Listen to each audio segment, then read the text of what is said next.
¿Qué tal, mis estimados co-creadores del egregor? ¿Cómo están? Sé que hace tiempo que no subo historias como las que los tengo acostumbrados y créanme que los he extrañado. Pero tengo que contarles algo importante. TikTok me abrió la monetización hace poco y he estado enfocado completamente en crear contenido para esta plataforma. Han sido semanas intensas de trabajo, investigación y creación constante. Pero no quería dejar pasar más tiempo sin saludarlos, sin que supieran que aquí sigo, que no los he olvidado y sobre todo, sin compartirles el trabajo que he estado haciendo. Así que decidí traerles una compilación de algunos de los relatos y análisis que he creado para TikTok. Lo que van a escuchar hoy es diferente al formato al que están acostumbrados. Son videos de análisis de horror, casos reales que inspiraron el cine, batallas épicas entre personajes icónicos, teorías obscuras sobre el universo de Stephen King y esa mezcla de morbo, misterio y datos verificados que tanto nos pueden gustar. Sé que es un formato distinto, más corto, más directo, más enfocado en el impacto inmediato, pero es el trabajo que he estado haciendo y quería que ustedes, mis estimados co-creadores del egregor, fueran parte de esto también. Gracias por seguir ahí, por su paciencia, por acompañarme en este viaje del horror y el misterio, y por permitirme explorar nuevas formas de contar esas historias que tanto nos apasionan. Así que pónganse cómodos, porque lo que viene es puro horror, puro análisis y puro morbo. Empezamos. Matar, corromper, violar, descuartizar, torturar. Eso es lo que hace un asesino serial. Pero hay algo más oscuro, más profundo, más antiguo. David Berkowitz, el hijo de Sam, disparaba su calibre 44 contra parejas en Nueva York. Cuando lo atraparon en 1977, dijo algo que la policía nunca olvidó. No fui yo.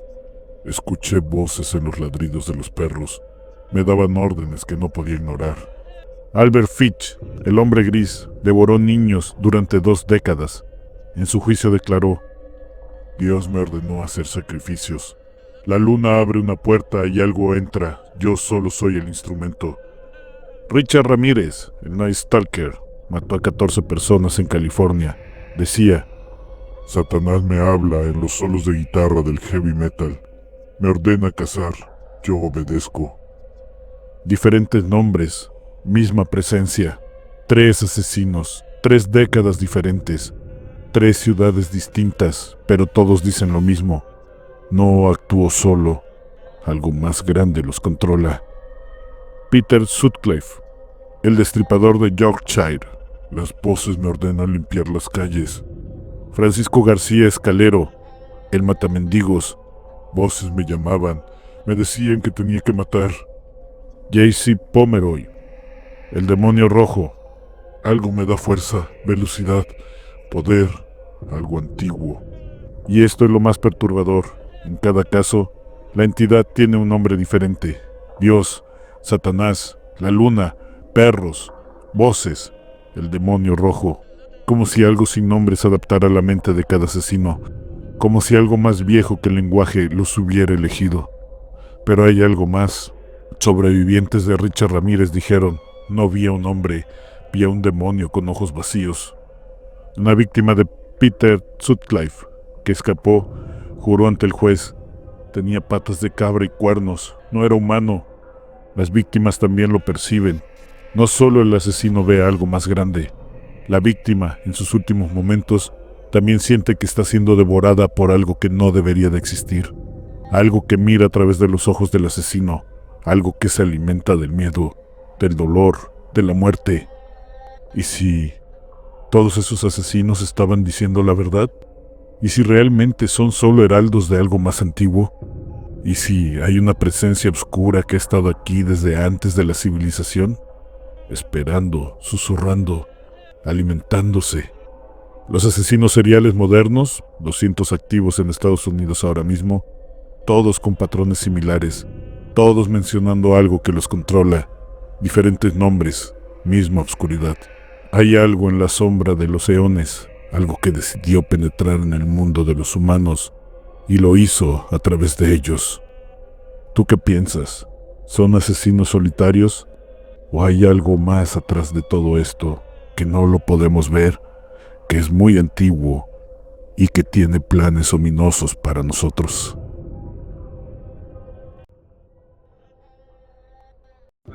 La película del exorcista demostró a una niña vomitando verde y girando la cabeza a 360 grados. Pero el caso real de 1949 que la inspiró fue tan perturbador que el Vaticano intentó enterrar los archivos para siempre.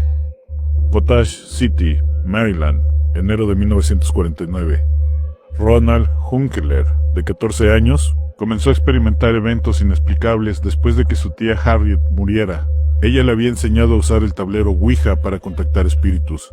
La familia reportó ruidos de rasguños en las paredes, muebles moviéndose solos, la cama del niño temblando violentamente. Lo que no sabías es que estaban a punto de vivir el exorcismo más documentado en la historia de Estados Unidos, con 48 testigos presenciales, 9 de ellos sacerdotes jesuitas. El reverendo luterano Luther Schultz fue el primero en examinar a Ronald. Reportó que cuando el niño se quedó en su casa, la cama tembló tan violentamente que tuvo que sacarlo. Una silla lo expulsó físicamente mientras estaba sentado. Schultz contactó a la Iglesia Católica. Enviaron al padre Albert Hughes. Lo que pasó después cambió todo. Durante el primer intento de exorcismo en el hospital Georgetown, Ronald rompió sus ataduras, tomó un resorte del colchón y atacó al padre Hughes, cortándole profundamente el brazo. Hughes necesitó más de 100 puntos de sutura. Nunca volvió a intentar otro exorcismo, pero lo peor estaba por venir. De vuelta en casa, mientras Ronald gritaba en el baño, aparecieron marcas rojas en su pecho. Las marcas formaban una palabra, Louis. Su madre preguntó si significaban San Luis, donde tenían familia. Inmediatamente apareció otra palabra grabada en su piel. Sí. En San Luis, los padres Raymond Bishop y William Bowdern tomaron el caso. Lo que presenciaron durante las siguientes semanas fue documentado en un diario que la iglesia trató de ocultar. Ronald hablaba en latín perfecto sin haberlo estudiado nunca. Cuando los sacerdotes rezaban, su cuerpo convulsionaba tan violentamente que tomaba a 4 hombres adultos sostenerlo. Palabras aparecían grabadas en su piel, dibujos de diablos. El diario del padre Bishop describe algo aún más perturbador. Durante una sesión, Ronald escupió directamente en el ojo del sacerdote desde una distancia de 2 metros. El escupitajo quemó como ácido. En otra ocasión, orinó con tal fuerza que el chorro alcanzó el techo. Imposible para la anatomía humana normal. Los exorcismos continuaron desde marzo hasta abril de 1949. No fueron 2 días como en la película, fueron 6 semanas de sesiones nocturnas en el hospital Alexian Brothers. 30 veces intentaron expulsar lo que estaba dentro de Ronald. 30 veces fracasaron. El 18 de abril, lunes, después de Pascua, sucedió algo extraordinario. Ronald despertó con convulsiones violentas, gritando que Satanás nunca lo dejaría. Los sacerdotes, en un último intento desesperado, lo cubrieron con reliquias sagradas, crucifijos y rosarios. De repente, Ronald gritó con una voz diferente. «¡Satanás! ¡Satanás! Soy San Miguel. Te ordeno que dejes este cuerpo ahora». Luego, silencio total. Ronald abrió los ojos, completamente normal, y dijo, «Se fue». Pero aquí está lo perturbador. William Peter Blatty, el autor del libro El Exorcista, cambió un detalle crucial. Convirtió al niño de 14 años en una niña de 12. ¿Por qué? Porque la Iglesia Católica le rogó que protegiera la identidad del niño real. Ronald Hunkeler estaba vivo. Se graduó de la preparatoria, se casó, tuvo hijos, trabajó para la NASA. Vivió una vida completamente normal hasta su muerte en 2020. O al menos, eso es lo que todos asumieron que era normal. La película El Exorcista causó desmayos en los cines, vómitos, ataques de pánico. Se convirtió en la película de horror más taquillera de la historia. Y ni siquiera mostró el 20% de lo que realmente pasó.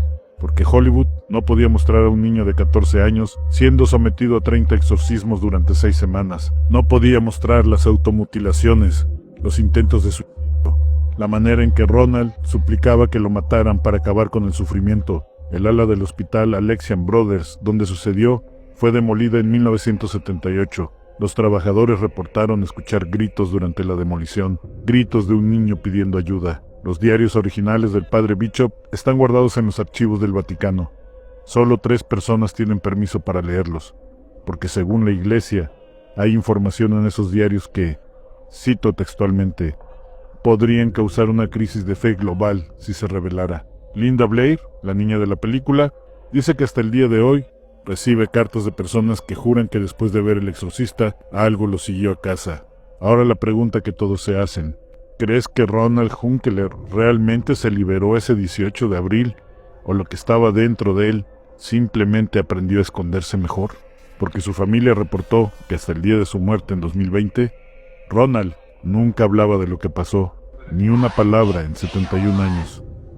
¿Silencio por trauma o por otra cosa? Mi madre murió cuando yo era niño. Mi padre la veló en la sala de la casa, donde solo estábamos él y yo. Con los días, la casa empezó a oler mal, pero mi papá parecía no darse cuenta de lo que pasaba. Incluso cuando llegaron los vecinos a reclamarle sobre el asunto, él les dijo que todo estaba bien, que pronto todo acabaría. Pero el apeste a muerto no dejaba de torturarme, hasta que harto lo confronté y le dije que mamá se tenía que ir, pero él me dijo que ella solo dormía y que pronto despertaría. Yo era un niño y le creía a regañadientes. Una madrugada llegó papá hasta la cama y me dijo: «Despierta, ella ya está de regreso». Fui hasta el ataúd a ver lo que quedaba de ella y vi un pequeño movimiento en la superficie de su piel, como una respiración lenta, como un leve palpitar. Él gritaba: «¿Lo ves? ¡Ya regresó!». Pero yo solo veía miles de gusanos perforando la piel. Iba a gritarle a mi padre que ya no soportaba más su locura, cuando escuché decir detrás de mí: «Hola, hijo, ya volví, te extrañé».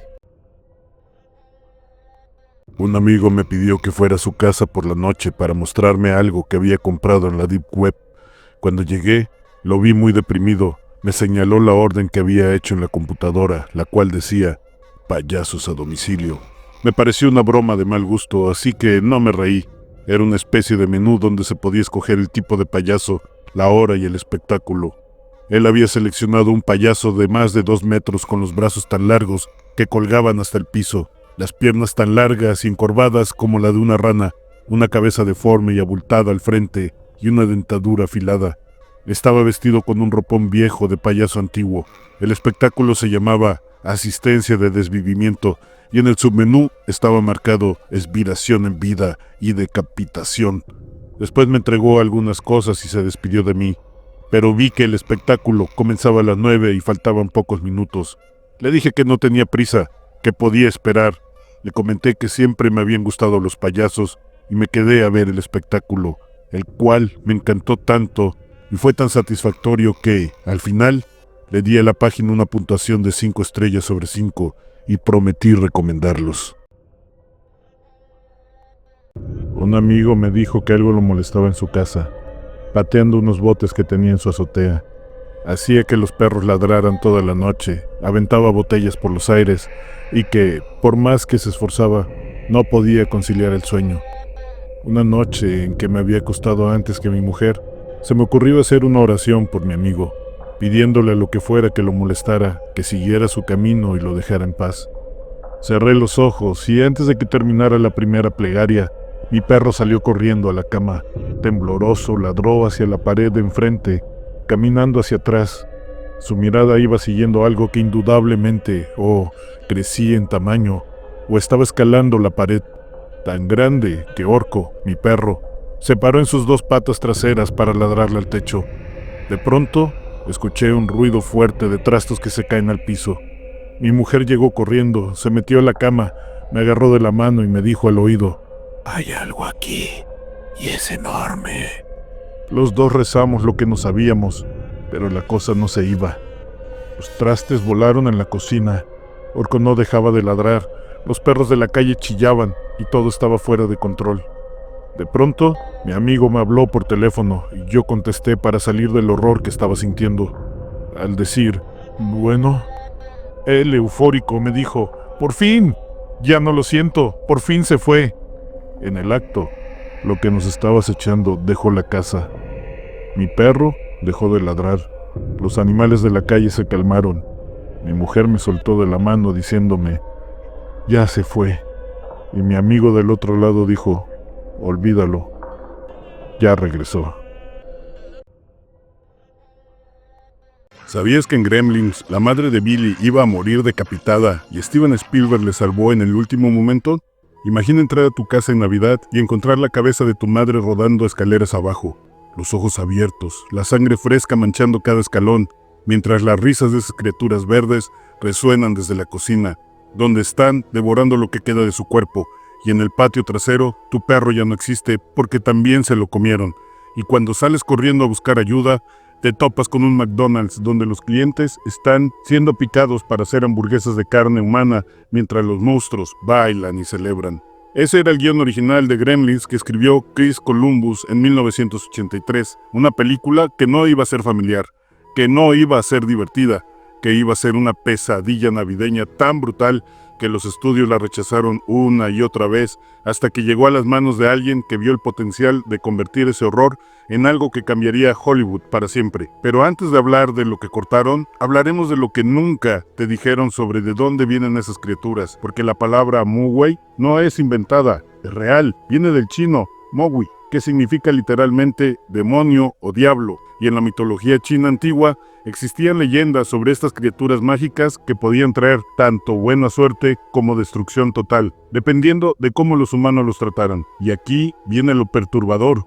En la serie animada del 2023, que es canon oficial, revelan que los Mogwis fueron creados por los dioses chinos hermanos llamados Nuwa y Fuxi, como una apuesta sobre la moralidad humana. Nuwa creó a los Mogwai porque confiaba en la humanidad, pero Fuxi los odiaba. Así que hizo las 3 reglas intencionalmente imposibles de seguir, especialmente esa de no alimentar después de medianoche, que es una trampa, porque técnicamente siempre es después de medianoche. Fuxi además maldijo a todos los Mogwai nuevos para que sean destructivos y violentos durante su primer siglo de vida. Por eso Stripe y los demás son malvados desde que nacen. Por eso quieren transformarse en gremlins, porque están programados para destruir, y la humanidad cayó en la trampa. Se volvieron codiciosos, quisieron más Mogwai, rompieron las reglas, y una ciudad entera llamada Fengdong fue devastada. Miles murieron hasta que Nuwa tuvo que intervenir y esconder a todos los Mogwai sobrevivientes en el Valle de Jade. Pero volvamos a 1984, cuando Joe Dante y Steven Spielberg se sentaron a leer ese guión brutal de Chris Columbus y dijeron: esto va a dar pesadillas, porque la escena de la madre decapitada era explícita. Los gremlins le arrancan la cabeza durante una lucha en la cocina. Billy entra y la ve rodar. Y en otra escena, los gremlins atacan al profesor de ciencias y le pinchan la cara con docenas de agujas, una por una, mientras él grita. Y en el McDonald's, no solo matan clientes, los procesan como si fueran ganado. Spielberg dijo: si hacemos esto así, nos va a dar clasificación R. Nadie va a poder verla. Así que cortaron, suavizaron. Pero aún así, la película que vimos causó tanto pánico en los padres que la Asociación de Cine de Estados Unidos creó una nueva clasificación solo para gremlins, el famoso PG-13, que no existía antes. Lo inventaron 2 meses después del estreno porque los niños salían del cine traumados. Porque aunque quitaron la decapitación, sí dejaron a la madre meter un gremlin en el microondas y verlo explotar en cámara lenta. Sí dejaron otro en la licuadora. Sí dejaron la escena donde ella lo corta con un cuchillo de cocina como si fuera un pollo. Y esa escena de la motosierra donde el actor Zach Galligan arriesga sus dedos porque la sierra era real, no estaba trucada. Y los efectos especiales dijeron: ten cuidado. Pero él dijo: lo voy a hacer igual. La película se llama Gremlins, pero la palabra tampoco es inventada. Viene del Royal Air Force británica de los años 1920. Los pilotos culpaban a criaturas mitológicas, invisibles, llamadas gremlins, de sabotear sus aviones cuando algo fallaba sin explicación. Y durante la Segunda Guerra Mundial, se volvió tan popular que hasta escribieron libros sobre ellos. Y aunque la película se estrenó el mismo día que Cazafantasmas, aún así recaudó más de $153 millones, convirtiéndose en la 4ª más exitosa de 1984. Chris Columbus nunca ha visto el corte con las escenas censuradas completas, porque Spielberg las eliminó antes de filmarlas. Solo existen en papel, en ese guión original que nadie más ha leído. La película que todos amamos es la versión suave. ¿Quieres que te cuente las 3 teorías más perturbadoras sobre por qué Gizmo es el único Mogwai bueno y qué pasaría si se transformara? La policía entró a su casa y encontró sillones normales, pero cuando se sentaron, sintieron que el asiento estaba tibio. No era tela, era piel humana. Noviembre de 1957, Plainfield, Wisconsin. Una señora de 58 años desaparece de su ferretería. La última persona que lo vio fue Ed Gein, un tipo tranquilo que hacía trabajos de jardinería, cuidaba niños del vecindario y vivía solo en una granja aislada. La policía fue a buscarlo. Lo que encontraron en esa casa cambió el cine de terror para siempre. Bernice Warden, la dueña de la ferretería, estaba colgada del techo de un cobertizo, destripada como un venado, con cortes tan precisos que parecían hechos por un carnicero profesional. Pero eso fue solo el principio. Cuando entraron a la casa, la cocina estaba llena de tazones que Ed usaba para comer cereal cada mañana. Eran mitades de cráneos humanos perfectamente pulidos. Las sillas del comedor tenían asientos tapizados, piel humana curtida como si fuera cuero de vaca. Había lámparas, pantallas hechas de rostros humanos estirados sobre estructuras de alambre. Cuando las encendías, las facciones se proyectaban en las paredes. Un cinturón colgado en el armario, pezones humanos cosidos uno tras otro como cuentas de collar, y máscaras, caras completas, perfectamente preservadas, que Ed se ponía cuando estaba solo. Se veía al espejo usando los rostros de mujeres muertas, pero lo peor era el traje. Ed había cosido un traje completo de mujer, hecho íntegramente de piel humana, torso, piernas, brazos, un disfraz para convertirse en su madre muerta. Lo más enfermo, Ed Gein solo asesinó a 2 mujeres. Las otras 9 eran cadáveres que desenterró de cementerios locales. Elegía a mujeres de mediana edad recién enterradas, mujeres que le recordaban a su mamá, porque Ed Gein no era un asesino serial común. Era un hijo traumatizado por una madre abusiva y religiosa fanática que murió en 1945. Después de su muerte, Ed selló los cuartos que ella usaba. Los mantuvo impecables, como un museo. El resto de la casa se llenó de basura y cadáveres. Y cada noche, Ed se ponía su traje de piel humana y bailaba bajo la luz de la luna en el patio trasero, convencido de que así podría convertirse en ella. Cuando lo arrestaron, le diagnosticaron esquizofrenia. Nunca fue a prisión. Pasó el resto de su vida en hospitales psiquiátricos hasta morir en 1984 a los 77 años. Su casa fue quemada por un incendiario en 1958, días antes de que subastaran sus pertenencias. Ed Gein inspiró a Norman Bates de Psicosis, a Leatherface de La Masacre de Texas, a Buffalo Bill de El Silencio de los Inocentes. La gente hacía una broma macabra en Plainfield. Cuando hace frío, la casa de Ed se pone chinita. Alusión a la piel humana que cubría sus muebles. Y lo peor de todo, durante años, Ed cuidó niños del vecindario, les daba dulces, los llevaba al cine. Era el señor tranquilo de la granja. Nadie sospechó nada hasta que abrieron esa puerta, porque los monstruos no siempre se ven como monstruos. ¿Quién crees que ganaría entre Ash Williams del Despertar del Diablo y Pennywise de It? Ash Williams se ha enfrentado a Deadites, demonios antiguos que poseen cadáveres y los convierten en marionetas del infierno. Ha matado brujas que manipulan la realidad. Sobrevivió a un viaje al año 1300, donde un ejército completo de esqueletos vivientes intentó despedazarlo. Entró dentro del Necronomicon, una dimensión donde la realidad no existe y las cosas que ves te vuelven loco permanentemente. Derrotó a su propia versión maligna que se transformó en un demonio gigante con forma de escorpión. Congeló a Jason Voorhees bajo un lago. Desterró a Freddy Krueger del mundo usando hechizos del libro de los muertos. Mató a Kandar el Destructor, una criatura del tamaño de un edificio invocada por los Dark Ones para destruir la humanidad. Enfrentó a Baal, un demonio que puede manipular el tiempo y poseer cuerpos a voluntad. Y durante 30 años ha eliminado todo lo que el Evil Dead le ha lanzado. Zombies, fantasmas, demonios interdimensionales, cualquier cosa. Perdió su mano derecha en combate y se construyó una motosierra como reemplazo. Carga una escopeta de doble cañón que nunca se queda sin balas cuando más las necesita. Y el Necronomicon, Ex Mortis, el libro de los muertos, lo profetizó como el elegido, el único humano capaz de derrotar cualquier mal que exista. No pudo entrar en sus sueños porque está demasiado traumatizado y endurecido después de décadas matando demonios. Por otro lado, tenemos a Pennywise, una entidad del Macroverse que cayó a la Tierra hace millones de años dentro de un meteorito. Su verdadera forma es una araña interdimensional, compuesta de energía pura llamada Deadlights. Si miras los Deadlights directamente, tu mente se congela y quedas flotando en el vacío de su propia locura mientras te devora vivo. Puede convertirse en cualquier cosa. Tu peor miedo, tu trauma de la infancia, la muerte de alguien que amas, porque se alimenta de terror. Ha masacrado a generaciones completas en Derry durante siglos. Cada 27 años despierta y mata a decenas de personas.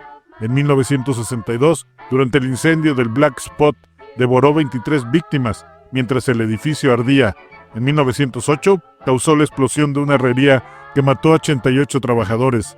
En 1989, asesinó a incontables niños, incluyendo a Georgie Denbrough, que murió desangrado en una alcantarilla. Su poder es tan grande que borra la memoria de los adultos para que el pueblo olvide las matanzas.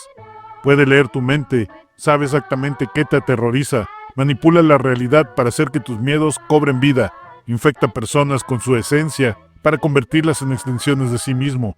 Y los únicos que lo han derrotado son niños con fe e imaginación pura, porque su debilidad crítica es esta: si no le tienes miedo, no puede matarte. Su poder depende del terror de sus víctimas. Entonces, ¿quién ganaría? Aquí está el detalle que cambia todo. Pennywise se alimenta del miedo, pero Ash Williams ya no tiene miedo. Después de matar a su propia novia poseída, después de dispararle a su hermana en la cara, después de sobrevivir 30 años en un infierno constante, donde cada noche podría ser la última, Ash ya procesó todo su trauma. Ya no queda nada que lo asuste. Cuando Pennywise intente leer su mente para encontrar su peor miedo, se va a encontrar con un tipo que vio a Freddy Krueger tratando de hacer lo mismo y fracasó. Un tipo cuya mente está tan endurecida que las pesadillas ya no funcionan. Y si Pennywise no puede generar miedo, su poder se desvanece, exactamente como pasó cuando los niños del Club de los Perdedores dejaron de temerle. Pero Ash tiene algo más importante. Cree que puede matar cualquier cosa. Esa creencia no es arrogancia, es experiencia. Ha matado entidades cósmicas similares a It. Ha usado el Necronomicon para desterrar demonios del macroverso. Conoce hechizos que funcionan contra seres interdimensionales. Y después de décadas eliminando todo lo que se cruza en su camino, su confianza es absoluta. Esa confianza es exactamente lo que los niños usaron para herir a Pennywise. Fe pura en que podrían ganarle. Pero Ash no es un niño con imaginación. Es un adulto con pruebas de que puede matar lo imposible, con un arsenal diseñado específicamente para destruir demonios, con un libro que contiene rituales para banir entidades del macroverso, el mismo lugar de donde vino It. Pennywise intentaría sus trucos mentales, mostraría a Linda, la novia de Ash, suplicando ayuda, pero Ash ya la mató una vez cuando se convirtió en Deadite. Vería a su hermana Cherry pidiendo que lo salve, pero Ash ya le disparó en la cara. Cada trauma que It intentara usar ya fue procesado hace décadas, y cuando Pennywise se da cuenta de que el miedo no funciona, tendrá que enfrentarlo físicamente. Y ahí es donde Ash domina, porque aunque Pennywise es una araña cósmica, Ash carga una motosierra que ha cortado cientos de demonios, una escopeta que nunca falla, y el Necronomicon con hechizos que ya usó para desterrar a Freddy Krueger, una entidad similar del mundo de los sueños. Si funcionó contra Freddy, funcionará contra It. La batalla termina con Ash usando un ritual del libro de los muertos para abrir un portal y mandar a Pennywise de regreso al macroverso, exactamente como hizo con el demonio Kandarian, como hizo con los Dark Ones, como ha hecho con cada entidad cósmica que se cruzó en su camino. Ash Williams gana, no porque sea más fuerte físicamente, sino porque Pennywise necesita miedo para funcionar, y Ash ya no tiene miedo de nada. En 1934, una madre recibió una carta. Cuando terminó de leerla, gritó durante 20 minutos seguidos. La policía que leyó esa carta después dijo que era lo más perturbador que había visto en toda su carrera. La carta estaba escrita con caligrafía perfecta, letra pulcra, casi elegante, sin errores ortográficos, sin manchas. Parecía escrita por un maestro de escuela y describía en detalle quirúrgico cómo el autor había asesinado y devorado a Grace Booth, una niña de 10 años que había desaparecido 6 años antes. No era una confesión de arrepentimiento, era como leer una receta de cocina. Primero la estrangulé, la descuarticé en pedazos pequeños, cocí su carne con cebollas y zanahorias durante 9 días. La carta estaba firmada Albert Fitch, el hombre gris. Pero había algo más en esa carta que los detectives nunca hicieron público. Una última línea que Fish escribió al final. La luna llena me lo ordenó. Yo solo obedecí. Cuando la policía finalmente rastreó la carta y arrestó a Albert Fish en diciembre de 1934, encontraron a un anciano de 64 años, abuelo, pintor de casas, aspecto frágil, casi amable. Pero había algo en sus ojos. Los detectives lo describieron después. Miraba a través de ti, como si viera tu reflejo en un pozo muy, muy profundo. Fish confesó inmediatamente, sin nerviosismo, sin culpa. Confesó no solo el asesinato de Gaze Booth, confesó haber atacado a más de 100 niños en 23 estados diferentes, durante más de 20 años. Y cuando le preguntaron por qué lo hacía, Albert Fish dijo algo que los investigadores nunca olvidaron. No soy yo quien lo hace. Soy solo el instrumento. La luna llena abre una puerta y algo entra, y cuando eso sucede, yo dejo de ser Albert Fish. La pregunta que persiguió a los psiquiatras durante su juicio fue: ¿cómo un ser humano se convierte en esto? Y la respuesta está en su infancia, pero no de la forma que esperarías. Albert Fish quedó huérfano a los 5 años. Lo enviaron a un orfanato en Washington, D.C., donde los castigos corporales eran comunes, brutales, diarios. Pero algo sucedió en la mente de Albert Fish durante esos años, algo que los psicólogos no pudieron explicar completamente. El dolor comenzó a producirle placer. No hablamos de masoquismo convencional. Fish desarrolló una obsesión casi religiosa con el sufrimiento. Como adulto, Fish se insertaba agujas en su propio cuerpo, agujas de coser, clavos pequeños, alfileres. Los enterraba en la piel de su pelvis, entre sus piernas, en su abdomen. Cuando finalmente lo radiografiaron durante el juicio, los médicos encontraron 29 agujas oxidadas dentro de su cuerpo. Algunas habían estado ahí durante años. Su cuerpo había tratado de encapsularlas, como si fueran esquirlas extrañas. Fish también construyó una paleta de madera con púas de metal. Le pedía a sus propios hijos que lo golpearan con ella hasta que sangrara. Los niños pensaban que era un juego extraño, no sabían lo que realmente estaba sucediendo. Y Fish repetía, mientras sangraba: el dolor purifica, el dolor abre puertas. ¿Puertas hacia dónde? Esa pregunta nunca fue respondida, pero Fish estaba convencido de que el dolor físico le permitía escuchar mejor las órdenes. En 1928, Albert Fish respondió a un anuncio clasificado en el periódico. Un joven buscaba trabajo en el campo. Fish se presentó en su casa con un nombre falso, Frank Howard. Se ganó la confianza de la familia. Les dijo que tenía una granja, que necesitaba ayuda, que pagaría bien. La familia tenía una hija, Grace Booth, 10 años. Fish la vio y cambió de planes inmediatamente. Les dijo a los padres que iba a llevar a Grace a una fiesta de cumpleaños de su sobrina, solo por unas horas. Los padres aceptaron, confiaron en el anciano amable. Grace nunca regresó. Fish la llevó a una casa abandonada en Winchester, una casa que había estado preparando durante semanas, herramientas, cuchillos, todo listo. Y lo que sucedió en esa casa durante las siguientes horas quedó documentada en esa carta que Fish envió 6 años después. La carta que hizo gritar a la madre durante 20 minutos. Pero hay algo que la carta no mencionaba, algo que Fish confesó solo durante el interrogatorio. Antes de matarla, Fish le habló a Grace durante casi 1 hora. Le dijo cosas extrañas. Le dijo: no me tengas miedo.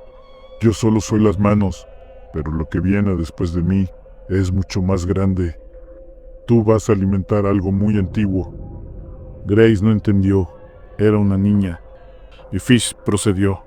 El juicio de Albert Fish en 1935 fue un circo mediático. Los periódicos lo llamaron el hombre más perverso que jamás haya existido. Los psiquiatras testificaron que Fish sufría de múltiples parafilias, masoquismo extremo, coprofagia, pedofilia, canibalismo, pero no pudieron ponerse de acuerdo en una cosa: ¿estaba loco o era perfectamente consciente de lo que hacía?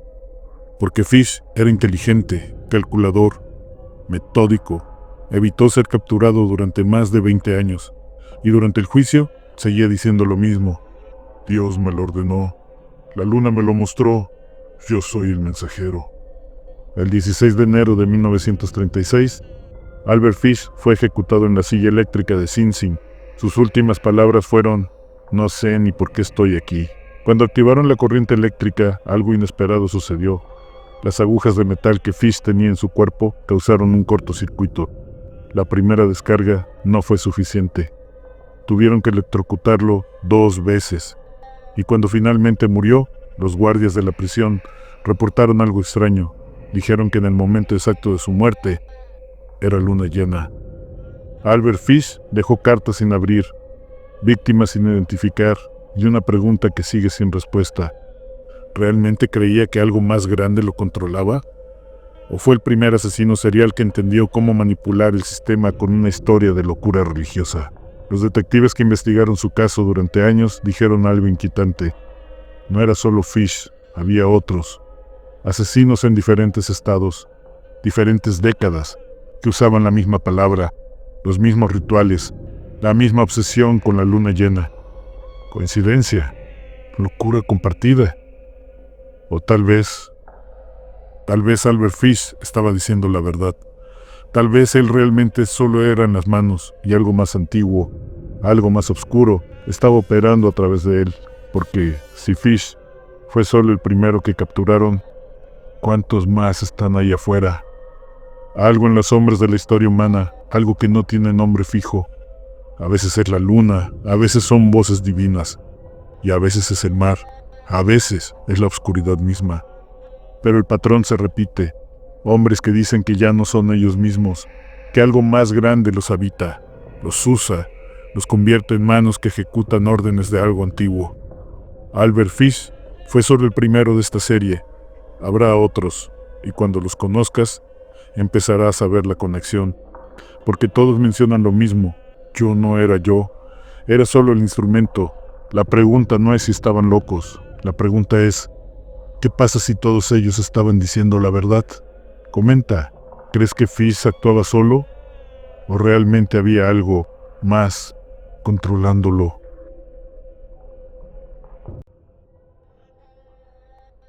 ¿Stephen King se robó a Pennywise de Lovecraft? La respuesta va a cambiar todo lo que creía sobre It. It, 1986. Stephen King crea a Pennywise, pero King mismo admitió algo que la mayoría ignora. Lovecraft abrió el camino para mí. Es su sombra la que se proyecta sobre todo el horror moderno. Lovecraft creó el horror cósmico en los años 20. Sus entidades, Cthulhu, Nyarlathotep, Azathoth, seres de fuera del universo, incomprensibles, eternos, se alimentan del caos. King leyó a Lovecraft en 1960. Un libro cambió su vida y cuando creó It en los 80s, copió la fórmula exacta. Mira esto, Pennywise no es de la Tierra, llegó en un cometa hace millones de años, igual que los Great Old Ones de Lovecraft. Pennywise vive en el Macroverse, una dimensión fuera del espacio-tiempo, exactamente como el reino de Azathoth. Pennywise cambia de forma, se alimenta de miedo, manipula humanos como juguetes, idéntico a Nyarlathotep, el Crawling Chaos de Lovecraft. Pero espera, aquí es donde se pone brutal. La forma real de Pennywise no es el payaso, son las Deadlights, luces naranjas girando en el espacio. Si las ves, enloqueces, permanentemente. Lovecraft escribió exactamente lo mismo sobre Azathoth, caos nuclear blasfemo en el centro del infinito. King incluso copió el concepto de balance cósmico. Pennywise tiene un enemigo, Maturin, la tortuga, una entidad de creación que vomitó el universo. Lovecraft tenía a Nodens, el Elder God, que pelea contra Nyarlathotep, ambos creados por un Other. King lo llama Gan. Lovecraft lo llama Azathoth, el dios ciego idiota que sueña toda la realidad. Pennywise se llama a sí mismo Eater of Worlds, destructor de planetas. Cthulhu en Lovecraft hace exactamente eso. Cuando las estrellas se alinean, todos los mundos arderán. Entonces, ¿quién se lo robó? No, lo evolucionó. Lovecraft dijo, los humanos son nada ante los dioses cósmicos. ¿Quién respondió? Pero, ¿y si la imaginación humana puede vencerlos? Por eso It muere. Los Losers Club usan creencia, fe, amor, amistad. En Lovecraft, eso es imposible. Azathoth te vuelve loco con solo existir. King humanizó el horror cósmico, le dio esperanza. Y aquí está el plot twist final que nadie te cuenta. It no está solo en el universo de King, está en The Dark Tower de Stan, todo conectado. King creó su propio mitos, igual que Lovecraft. Pennywise es solo uno de los demonios elementales. Hay 5 más: el Crimson King, Dandelo, Tak, entidades del Prim, el caos primordial. King tomó a Lovecraft y construyó un universo entero encima. Lovecraft inventó el horror cósmico, King lo perfeccionó. Y ahora que sabes esto, It nunca volverá a ser lo mismo. ¿Quieres que analice otros monstruos de King inspirados en Lovecraft? El Crimson King es brutal. Sígueme para el análisis del villano final de Dark Tower y comenta Lovecraft si quieres que haga un video completo sobre su historia y por qué es el padre del horror moderno.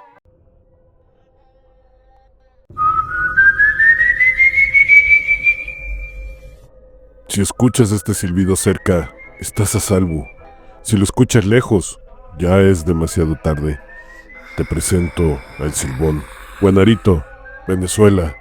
Un joven malcriado al que sus padres le daban todo. Una tarde le exigió a su padre venado para cenar. Su padre, queriendo darle gusto, sale a cazar, pero regresa con las manos vacías. El hijo psicópata, enfurecido por no tener lo que quería, lo mata. Le arranca el corazón, el hígado, y llevándoselo a su mamá, le pide cocinarlo. Cuando su madre se da cuenta qué clase de carne es, grita horrorizada. El abuelo llega y al descubrir la escena, lo ata a un árbol.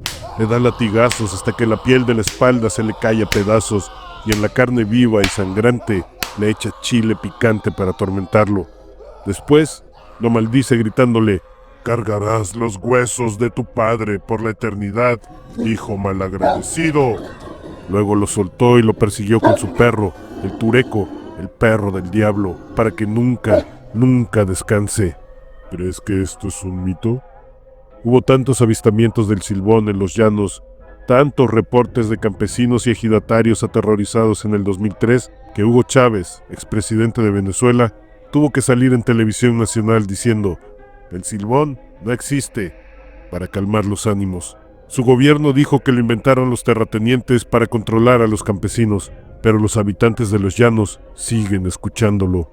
El Silbón, la leyenda más aterradora de Venezuela, un espectro de 3 metros de altura que carga un saco con huesos, los huesos de su padre. Su silbido es la escala musical: do, re, mi, fa, sol, la, si. Y si lo escuchas, ya es tarde. Ahora viene lo perturbador. El Silbón tiene una paradoja que desafía toda lógica. Si escuchas su silbido cerca, puedes estar tranquilo. Significa que está lejos. Pero si lo escuchas a la distancia, ya está detrás de ti. Y hay más. Cuando llega a una casa, descarga el saco, cuenta los huesos uno por uno. Si alguno lo escucha contando, no pasa nada. Pero si nadie lo escucha, un miembro de la familia amanece muerto. Estado Lara, plantación de café. Un grupo de trabajadores juran haberlo visto.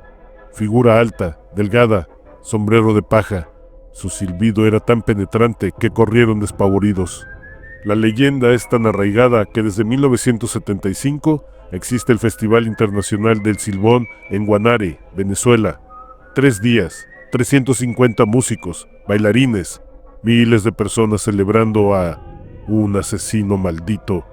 Después de que Chávez lo negara, sus opositores dijeron: dentro de 50 años, el Silbón será el único que podrá decir con alivio que Chávez no existe más. ¿Cómo se enfrenta el Silbón? 3 formas comprobadas para los llaneros. 1. Un látigo. Dicen que lo ahuyenta porque le recuerda su castigo. 2. Gritar el nombre del Tureco, el perro que lo persigue. Esto lo aterra. 3. Rezar un Padre Nuestro en voz alta. Esto lo repele al instante, pero si no tiene ninguna de esas 3 cosas, corre. Si te gustó este relato, comenta Tureco si quieres que te enseñe más formas de protegerte de leyendas latinoamericanas.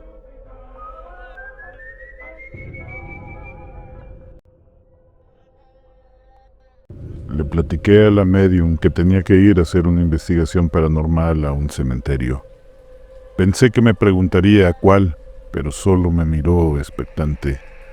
Yo le dije que iría al panteón municipal, pero ella no reaccionó. El más antiguo de todos, repliqué, esperando causar alguna respuesta en ella, ya que según este panteón es donde más apariciones se ven, el más embrujado para acabar pronto. Pero ella me miró impasible sin reaccionar de ninguna forma. Al final, le pregunté si debía de protegerme con algo especial al ir a recorrer el panteón de noche. Ella sonrió un poco y luego me preguntó: cuando tú tiras una playera rota, vieja, sucia, maloliente a la basura, ¿se te ocurre ir a visitar al depósito de basura para verla o estar junto a ella? No, le respondí, en lo absoluto. Ella me miró fijamente y continuó: tampoco los espíritus regresan a donde están enterrados sus restos. Claro, encontrarás algún espíritu desgraciado por allí que no se ha enterado de lo que le pasó. Algún espíritu convertido en bestia esperando beber sangre de algún cadáver nuevo, pero nada más. Te digo algo, musitó la medium. En realidad, los espíritus están donde se les recuerda, para bien o para mal. Esa noche salí a hacer mi investigación con la tranquilidad de estar en el panteón, pero con el horror de regresar a casa y saber que allí ellos me esperan. Si aún no ves Welcome to Derry, necesito que sepas algo.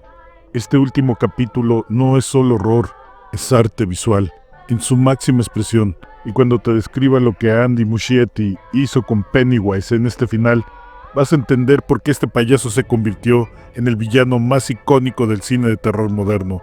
Porque lo que vimos no fue un monstruo persiguiendo niños, fue una sinfonía visual de pesadillas donde cada transformación de Pennywise es una obra maestra, empezando por esa niebla densa que envuelve todo Derry. No es niebla común, es la manifestación física de los Deadlights, expandiéndose, una nube tóxica que mata la vegetación y convierte el pueblo en un escenario onírico, donde cada frame parece una pintura expresionista, y en medio de esa niebla caminas con Pennywise, llevando una caravana de niños, flotando detrás de él, sus cuerpos suspendidos en el aire en una sola fila perfecta, y Pennywise va montado en la carroza del circo de Bob Gray, tocando un trombón desafinado, mientras guía a esos niños hipnotizados hacia su muerte. Es la imagen del flautista de Hamelin, pero convertida en la pesadilla más perturbadora que hayas visto jamás. Literal, parece una procesión fúnebre, dirigida por la muerte misma, y cuando Pennywise se mueve a través de esa niebla, su silueta es espectral, como si fuera un fantasma victoriano persiguiendo almas.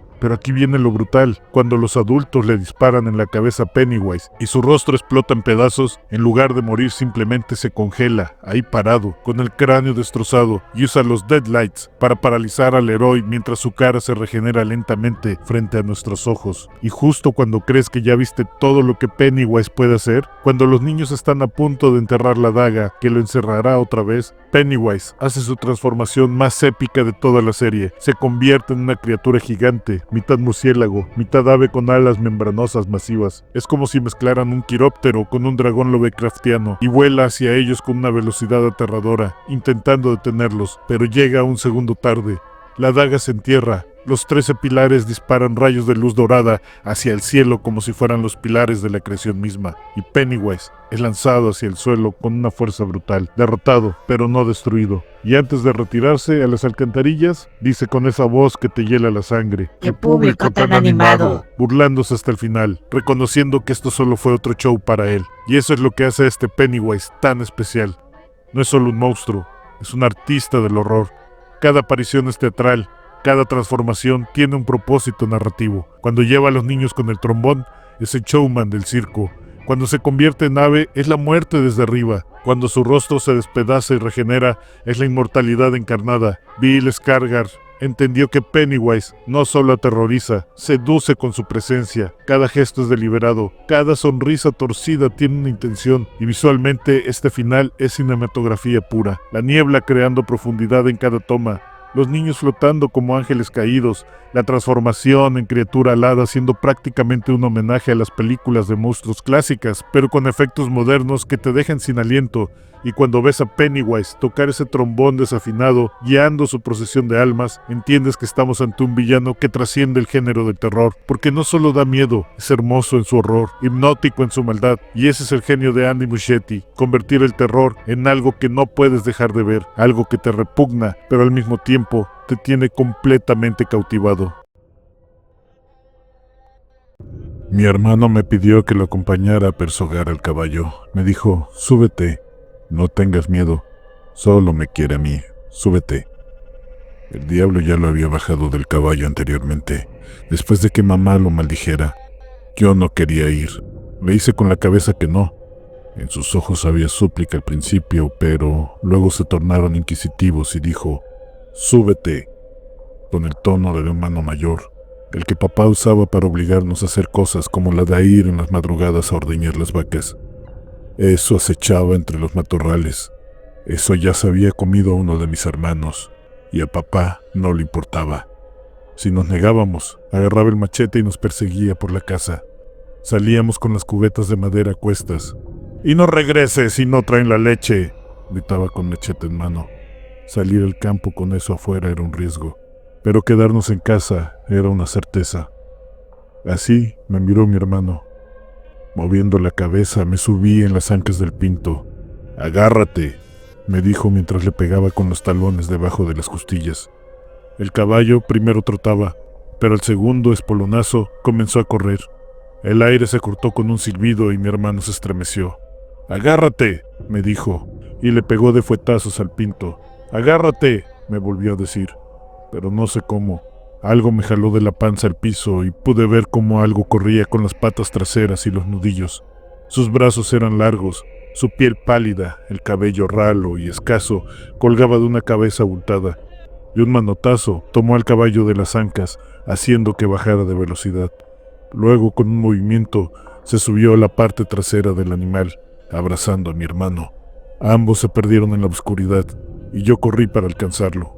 No pude perseguirlos, pero yo sabía dónde lo llevaría. Cuando llegué, estaba tirado en el piso, respirando agitado. Me quedé viéndolo unos momentos. Luego me dijo, «Mañana te toca a ti persogar el caballo». Se levantó limpiándose la sangre del cuello. Ese día huí de la casa y me fui lejos, lejos.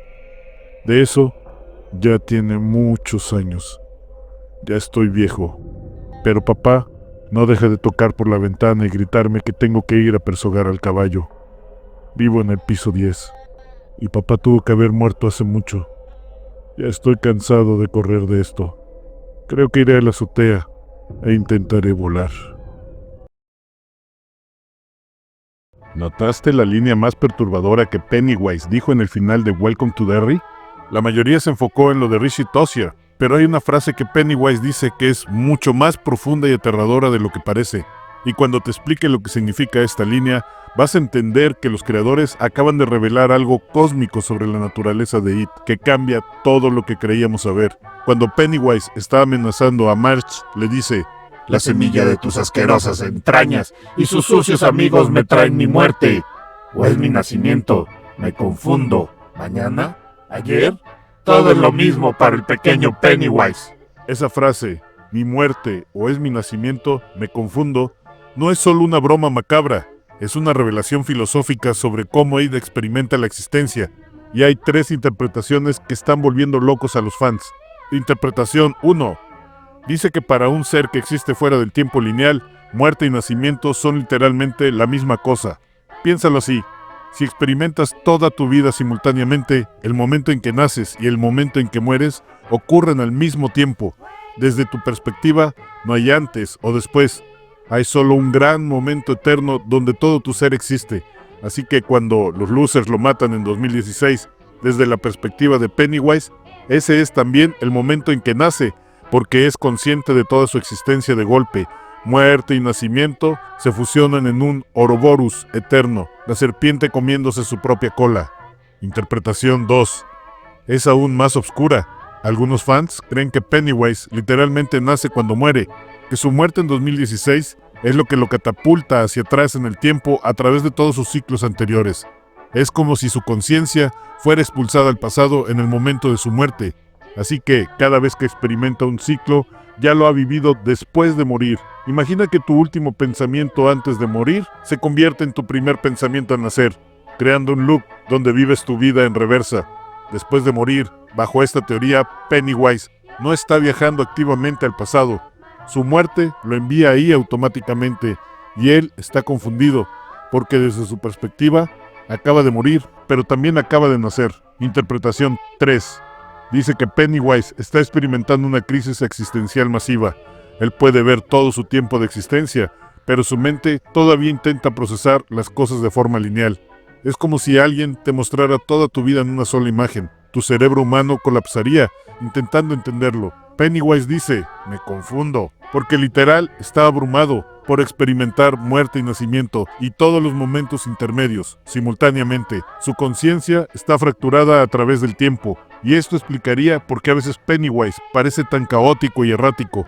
No es que sea aleatorio, es que está experimentando múltiples momentos de su existencia al mismo tiempo. Cuando está atacando a los niños en 1962, simultáneamente está siendo asesinado por los Losers en 2016, está en el circo con Bob Gray en 1908, está cayendo a la tierra en la prehistoria. Todo a la vez. No es de extrañar que esté confundido, pero aquí está lo brutal. Hay una cuarta teoría que dice que Pennywise miente, que en realidad sí puede distinguir entre muerte y nacimiento, pero dice que está confundido como una técnica psicológica para aterrorizar a sus víctimas, diciéndoles: ni siquiera sé si mi muerte es real. Tal vez tu esfuerzo de matarme solo me hará más fuerte. Es warfare psicológico para sembrar duda y desesperanza. Después de todo, Pennywise es un maestro manipulador. Pero la razón por lo que la mayoría de fans no cree esta teoría es porque cuando Pennywise dice "me confundo", genuinamente suena vulnerable. Es uno de los pocos momentos donde el payaso no está actuando, donde la máscara se cae un segundo y vemos al ser cósmico aterrado debajo. Y Stephen King ha confirmado que incluso después de su muerte en It capítulo 2, Pennywise de alguna forma sigue vivo en un sentido cósmico, lo cual apoya la idea de que muerte y nacimiento son indistinguibles para él. Es un ser que existe fuera de la mortalidad normal.